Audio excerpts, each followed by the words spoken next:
Sir ஒரு 1000 ரூபாய் பணம் போடணும் சார். பணம் போடணுமா? பணம் போடணும்னா பேங்க்குக்கு வருவியா? 150 ரூபா ஃபைன்.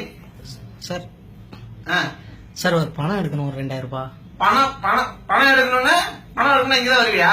50 ரூபா ஃபைன். பணம் எடுக்கணும்னா 50 ரூபா ஃபைன். போ சார். அந்த 3 எழுத்து நடிகை சொல்றாங்க. சார் சார் என் அக்கௌண்ட்ல இருந்து 2000 ரூபாய் பணத்தை காணும் சார். பணத்தை காணாமா? 2000 ரூபாய் வச்சிருக்கோம் சார். காணாதான் போவோம். 5000 ரூபாய் அக்கௌண்ட்ல வச்சிருக்கணும். 5000 ரூபாய்க்கு 5 பைசா குறைஞ்சாலும் 2000 ரூபாய் ஃபைன் எடுத்துருவோம். அதெல்லாம் திரும்ப வராது. போங்க போங்க சார். அந்த 3 எழுத்து நடிகைன்னு போட்டிருக்காங்க, யாரும் தெரியவே இல்லை சார். ஹலோ, ஐ அம் விஜய் மல்லையா. விஜய் மல்லையா சார்? உங்களை மாதிரி பெரிய ஆளுங்கெல்லாம் ஏன் இவ்வளவு தூரம் வந்துட்டு இருக்கீங்க? கூப்பிட்டா நான் வந்திருக்க மாட்டேன். எதுக்கு அந்த 6000 கோடி அது கட்ட முடியலன்றதுக்காக இவ்வளவு தூரம் வந்திருக்கீங்க? அதெல்லாம் தள்ளுபடி பண்ணியாச்சு சார். கடன் வரல, தள்ளுபடி பண்ணிட்டோம். இன்னொரு 6000 கோடி வேணும்னாலும் கேளுங்க, நாங்களே கொடுக்கிறோம். இந்த நஷ்டத்தினால இந்த காலண்டர் அடிக்கக்கூடிய பணிகள் மட்டும் பாதிக்கப்படக்கூடாது. அது மட்டும் கொஞ்சம் பத்திரமா பாத்துக்கங்க சார். தம்பி நீ யாரா?